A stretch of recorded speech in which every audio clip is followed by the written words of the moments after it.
में आप सभी का स्वागत है। तो आज के इस वीडियो में 24 अगस्त के इंपॉर्टेंट करंट अफेयर्स को हम लोग कवर करेंगे। देखिए हमारा पहला प्रश्न क्या है। अभी हाल ही में किसे मणिपुर के नए राज्यपाल के रूप में नियुक्त किया गया है?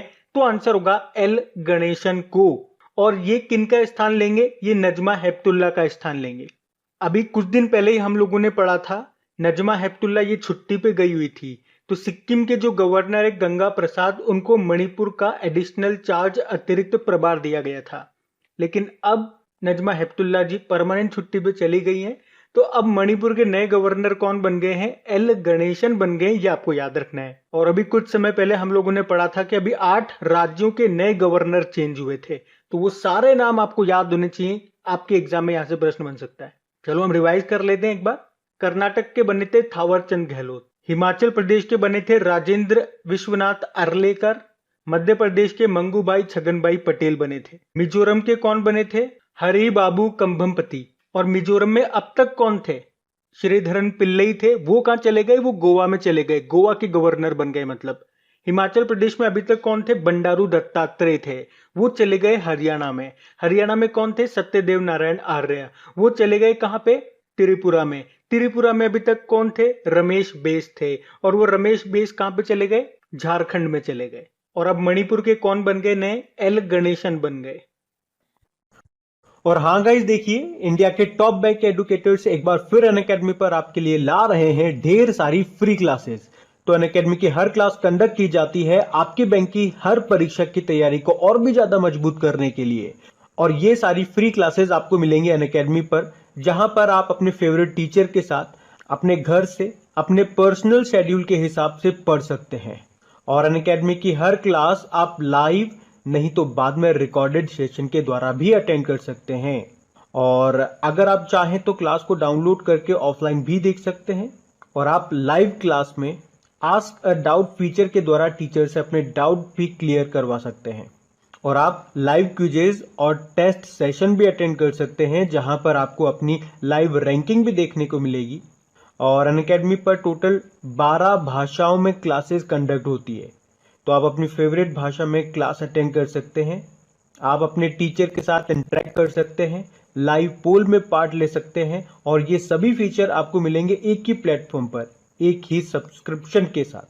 तो आज ही सब्सक्राइब करें अनअकैडमी पर और इन सभी बेनिफिट्स का लाभ उठाइए।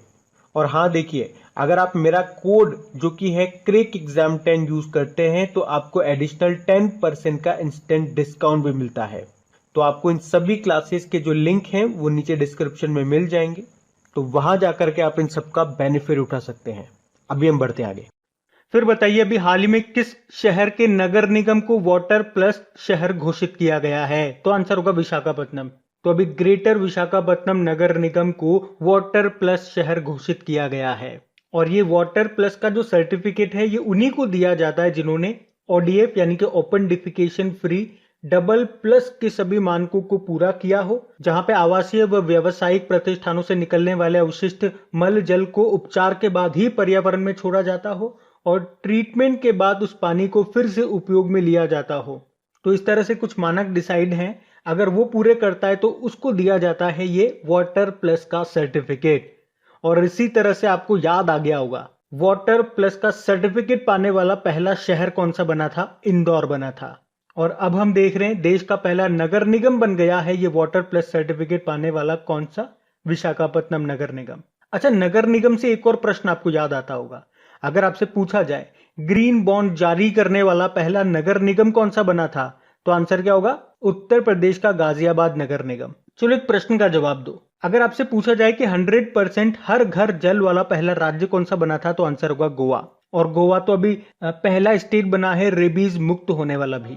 उसके अलावा अगर आपसे पूछा जाए पहला ड्रिंक फ्रॉम टैप वाला शहर, यानी कि 24 घंटे 7 दिन नल में से आपको स्वच्छ पानी मिलेगा, ऐसा करने वाला पहला शहर बना है उड़ीसा का पुरी। हमारी केंद्र सरकार का लक्ष्य क्या है? हर घर नल से जल पहुंचाने का 2024 का है। बाकी वाटर प्लस वाला आपको ध्यान रखना है, ये देश का पहला वाटर प्लस शहर कौन सा बन गया है, तो आंसर होगा इंदौर। और वाटर से एक प्रश्न और याद रख लो आप, वाटर मैन ऑफ इंडिया किन्हें कहा जाता है? डॉक्टर राजेंद्र को कहा जाता है। तो ये ध्यान रखना। आप बढ़ते आगे। फिर बताइए, अभी हाल ही में किस बैंक ने श्रीनगर के डल झील में हाउस बोट पर एटीएम खोला है? तो आंसर होगा एसबीआई। तो अभी एसबीआई ने स्थानीय लोगों और पर्यटकों की सुविधा के लिए श्रीनगर के डल झील में एक हाउस बोट पर एक एटीएम खोला है। और आपको बता दूं कि ये पहली बार नहीं है। एसबीआई ने 2004 में केरल में पहला फ्लोटिंग एटीएम लॉन्च किया था। वैसे इस डल झील में जो शिकारा है, एक तरह की नाव होती है जिसको शिकारा बोलते हैं, इस पर सब्जी मार्केट आपको मिल जाएगा, तैरता हुआ पोस्ट ऑफिस भी आपको यहाँ पे मिल जाएगा और अब एटीएम भी यहाँ पे आपको मिल जाएगा। अच्छा चलो एक प्रश्न मैं आपसे पूछता हूँ, आप बताओ दुनिया का एकमात्र तैरता हुआ नेशनल पार्क कौन सा है? ये कहाँ पे मिलेगा और किस झील पर मिलेगा? बाकी एसबीआई की बात करेंगे, हेडक्वार्टर इसका मुंबई में है। इसके एमडी सीईओ कौन है? दिनेश कुमार खारा। आपको याद होगा अभी एसबीआई ने सिम बाइंडिंग फीचर भी लॉन्च किया था। उसके अलावा हेल्थ सेक्टर को मदद देने के लिए Arogyam health care business loan भी लॉन्च किया था। और आपको याद होगा Brandon human capital management excellence award 2020 भी इसने जीता था। और एसबीआई ने बीएसएनएल के साथ मिलकर के एक वॉलेट भी बनाया था जिसका नाम रखा था भारत इंस्टा पे। इसकी स्थापना के बारे में आपसे पूछेंगे तो 1 जुलाई 1955 को स्थापना होती है। इसी का पूर्व नाम क्या है? Imperial bank of India. बाकी इंडियन बैंक के अभी नए एमडी सीईओ बने थे, शांतिलाल उनका नाम है। एचडीएफसी बैंक ने स्मार्टअप उन्नति पहल शुरू की थी। अभी दुकानदार ओवरड्राफ्ट योजना भी शुरू की थी। और फेडरल बैंक ने क्या किया? फेडी नाम से एक artificial intelligence based virtual assistance launch किया था। ये भी ध्यान रखना, बढ़ते हैं आगे।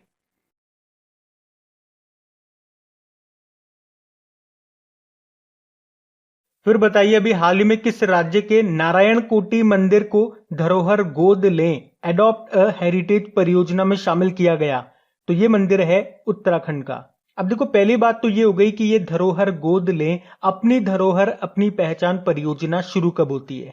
27 सितंबर 2017 को। और आपको याद है 27 सितंबर को हम कौन सा दिन मनाते हैं? विश्व पर्यटन दिवस, वर्ल्ड टूरिज्म डे। और इस परियोजना का उद्देश्य क्या है? भारत में फैले विरासत स्थलों पर सुविधाओं को योजनाबद्ध और चरणबद्ध तरीके से पर्यटन के अनुकूल बनाना और विकसित करना। और अभी इसी परियोजना के तहत उत्तराखंड का जो ये नारायण कोटी मंदिर है इसको इसमें शामिल किया गया है। ये जो नारायण कोटी मंदिर है ना, यहाँ पे आपको 9 ग्रहों के मंदिर मिलेंगे। अच्छा देखो मंदिर की बात है ना, एक मंदिर का नाम मैं आपसे पूछूंगा, आप मुझे बताओ काकतीय रुद्रेश्वर मंदिर जिसे रामप्पा मंदिर भी बोलते हैं, ये आपको कहां पे मिलेगा? क्योंकि अगर मंदिर से प्रश्न आता है एज ए स्टैटिक तो ये प्रश्न पूछे जाने के चांसेस हैं। ये आपको मिला तेलंगाना में। आपको याद होगा अभी यूनेस्को की विश्व धरोहर सूची वर्ल्ड हेरिटेज साइट में इसको शामिल किया गया था। और इस तरह से ये भारत का 39th नंबर का वर्ल्ड हेरिटेज साइट बनता है। वैसे भारत में अभी 39 नहीं है, 40 विश्व धरोहर स्थल है। अभी 40वां कौन सा बना था? गुजरात का धोलावीरा बना था। और क्या आपको बताया सोमनाथ मंदिर कहां पर है? ये गुजरात में है। अभी इस मंदिर के नए ट्रस्टी कौन बन गए हैं, यानी कि ट्रस्ट के अध्यक्ष कौन बन गए हैं? प्रधानमंत्री नरेंद्र मोदी। आपसे पूछा जाए कोणार्क सूर्य मंदिर कहां पर है? उड़ीसा में है। केदारनाथ मंदिर कहां पर है? उत्तराखंड में है। और बृहदेश्वर मंदिर भी याद रखो, ये आपको मिलेगा तमिलनाडु में। सबरीमाला मंदिर भी इंपॉर्टेंट है, ये आपको केरल में मिलेगा। मीनाक्षी मंदिर भी इंपॉर्टेंट है, ये आपको मिलेगा तमिलनाडु में। अब देखो बात उत्तराखंड की है तो येरा मैप में उत्तराखंड कैपिटल 2 है इसकी। एक तो विंटर कैपिटल देहरादून है और इसकी समर कैपिटल ग्रीष्मकालीन राजधानी बन गई है गैरसैंण। मुख्यमंत्री नए बन गए कौन है? पुष्कर सिंह धामी है। गवर्नर बेबी रानी मौर्य है। नए चीफ जस्टिस बने थे, नाम है राघवेंद्र सिंह चौहान। बाकी अभी हमने पढ़ा था कल ही, भारत का सबसे अधिक ऊंचाई वाला हर्बल गार्डन का उद्घाटन कहां पे हुआ? उत्तराखंड में। पूछा जाए उत्तर भारत के पहले ऑर्किड संरक्षण केंद्र कहां पे खोला गया? उत्तराखंड में, उत्तराखंड के चमोली जिले में।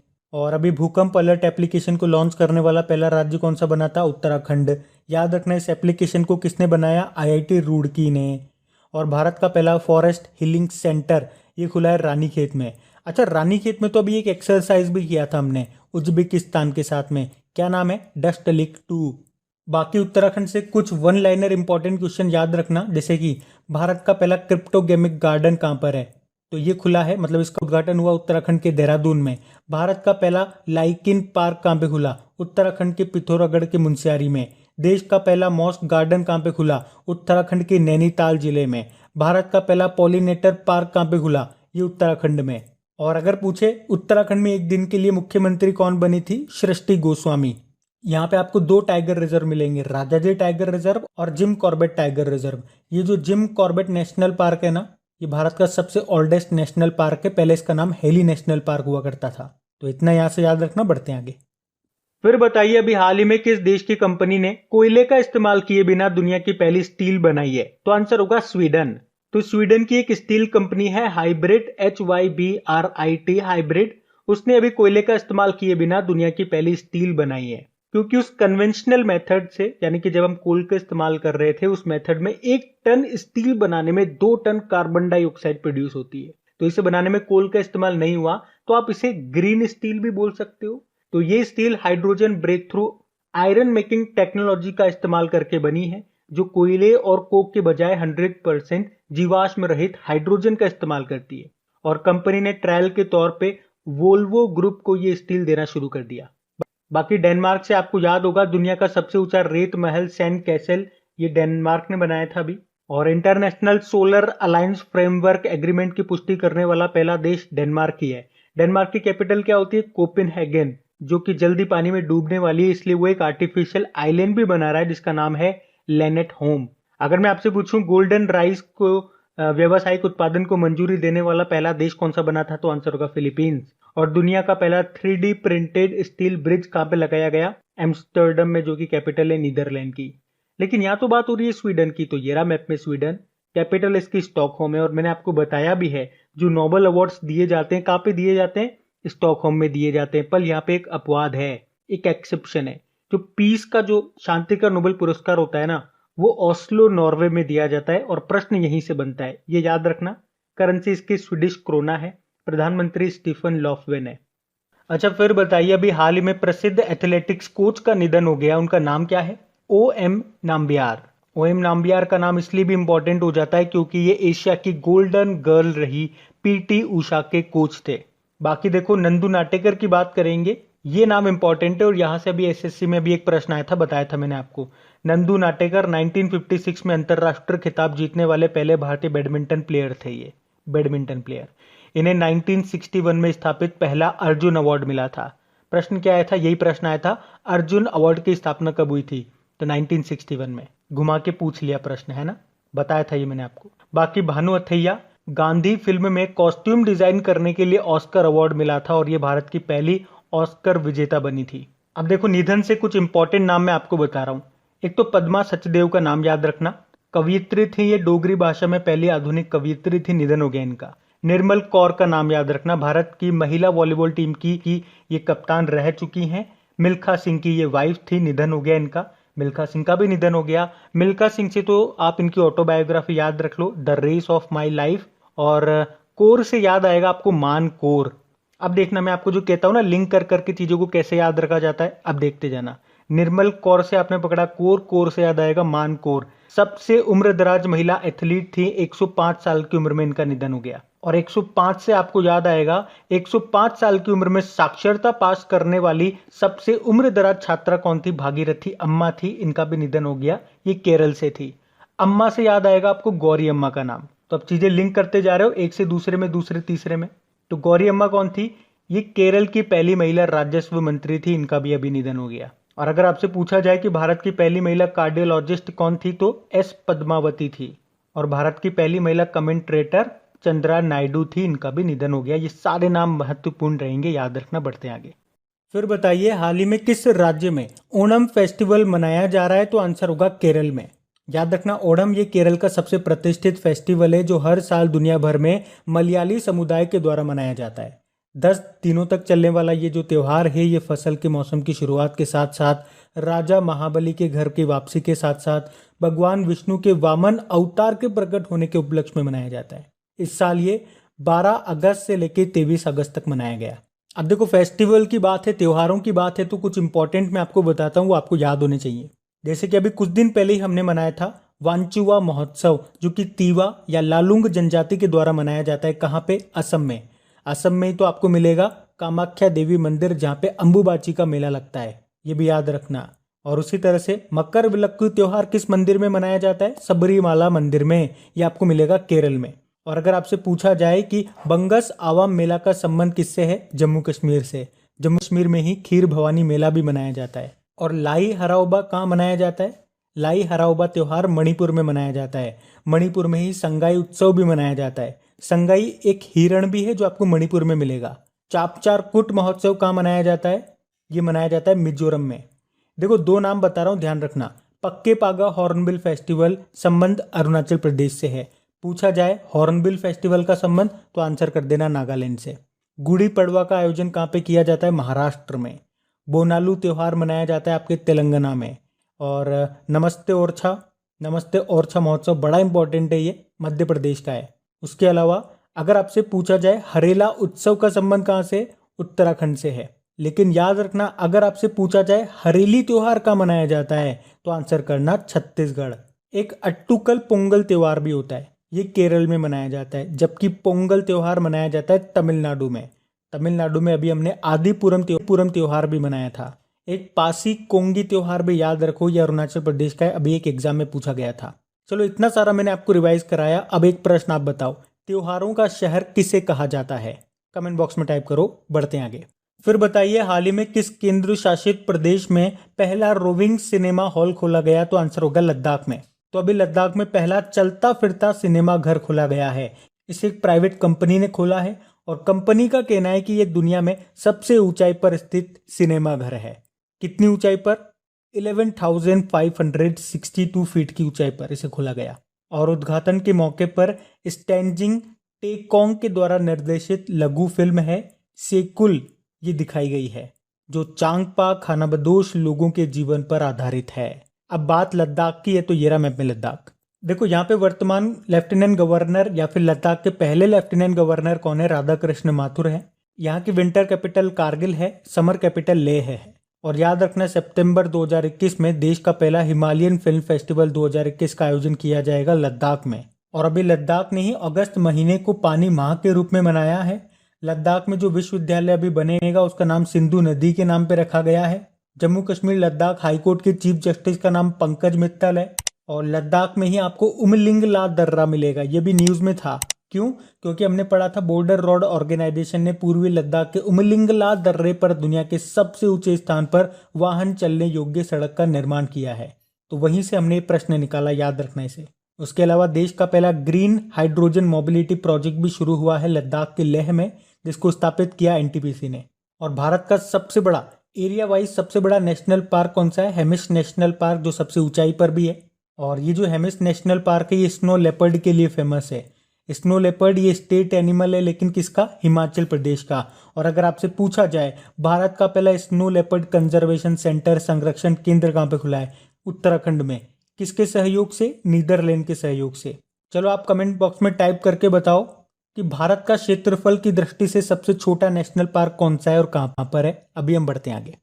फिर बताइए अभी हाल ही में सीवीसी यानी कि सेंट्रल विजिलेंस कमीशन यानी कि केंद्रीय सतर्कता आयोग ने किसे सलाहकार बोर्ड का अध्यक्ष नियुक्त किया? तो आंसर होगा टीएम भसीन को। तो अभी केंद्रीय सतर्कता आयोग ने टीएम भसीन को बैंकिंग और वित्तीय धोखाधड़ी सलाहकार बोर्ड यानी कि advisory board for banking and financial frauds का फिर से अध्यक्ष बनाया है। बाकी अगर आपसे पूछा जाए हमारे सीवीसी यानी कि सेंट्रल विजिलेंस कमिश्नर कौन है, केंद्रीय सतर्कता आयुक्त कौन है, ये भी बने थे कौन? सुरेश एन पटेल इनका नाम है। बाकी रेखा शर्मा राष्ट्रीय महिला आयोग के अध्यक्ष हैं ये, अभी इनका कार्यकाल 3 साल के लिए बढ़ा दिया गया। राजीव गोबा कैबिनेट सेक्रेटरी हैं, इनका भी कार्यकाल 1 साल के लिए बढ़ा दिया गया। और धृति बनर्जी, बड़ा इंपॉर्टेंट नाम है ये, जूलॉजिकल सर्वे ऑफ इंडिया की पहली महिला निदेशक बनी है ये भी ध्यान रखना नाम। बढ़ते आगे। बताइए अभी हाल ही में किस राज्य ने आजीविका सहायता योजना शुरू की है? तो आंसर होगा मणिपुर ने। तो अभी मणिपुर के जो मुख्यमंत्री है एन बीरेन सिंह, उन्होंने मणिपुर की कैपिटल जो है इम्फाल, वहां से कोविड-19 प्रभावित आजीविका योजना को शुरू किया है। तो इस योजना से उन लोगों को मदद मिलेगी जो कोविड-19 महामारी से बुरी तरह से प्रभावित हुए हैं। अब बात मणिपुर की है तो ये रहा मैप में मणिपुर। देखो मणिपुर की कैपिटल हो गई इम्फाल, मुख्यमंत्री कौन हो गए? एन बीरेन सिंह हो गए। और अभी हमने पढ़ा भी था यहाँ के नए गवर्नर कौन बन गए हैं? एल गणेशन बन गए हैं। और नए चीफ जस्टिस बने थे इसी साल, क्या नाम है? पीवी संजय कुमार नाम है। और मणिपुर के 2 खिलाड़ी आपको मिलेंगे जो भी टोक्यो ओलंपिक में गए थे। एक तो एमसी मैरी कॉम है जो कि बॉक्सर है, और एक कौन है? मीराबाई चानू है। और वेटलिफ्टिंग में ये अभी सिल्वर मेडल जीत करके लाई थी, ये वेटलिफ्टर है। 49 किलोग्राम कैटेगरी में भी टोक्यो ओलंपिक में पहला मेडल इन्होंने ही जीता था, और वो भी सिल्वर। और अगर आपसे पूछा जाए ना कि नॉर्थ ईस्ट इंडिया की सबसे बड़ी मीठे पानी की झील कौन सी है, तो आंसर होगा लोकटक झील।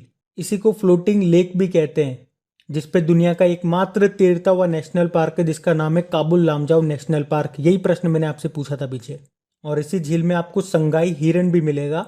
और मैंने आपको बताया था यहाँ पे एक संगाई उत्सव मनाया जाता है जिसका संबंध किससे है, मणिपुर से।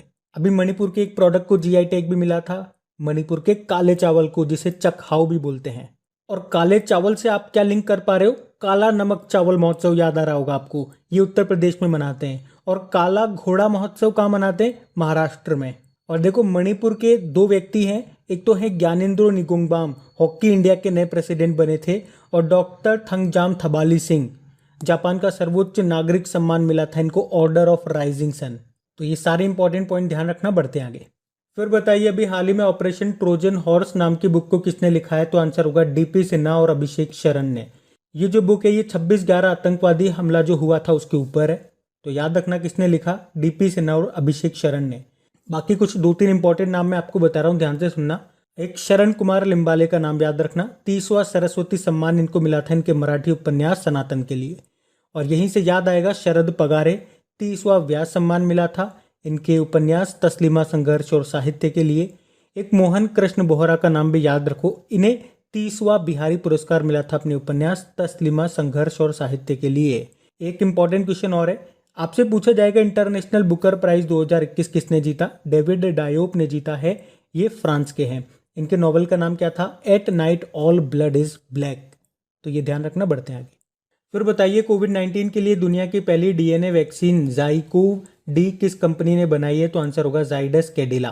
तो याद रखना भारत में जाइडस कैडिला की 3 खुराक वाली कोविड-19 टीका ज़ाइकोव डी के इस्तेमाल को मंजूरी मिल चुकी है। और ये दुनिया का पहला डीएनए आधारित टीका है, इसलिए ये प्रश्न इंपॉर्टेंट होगा।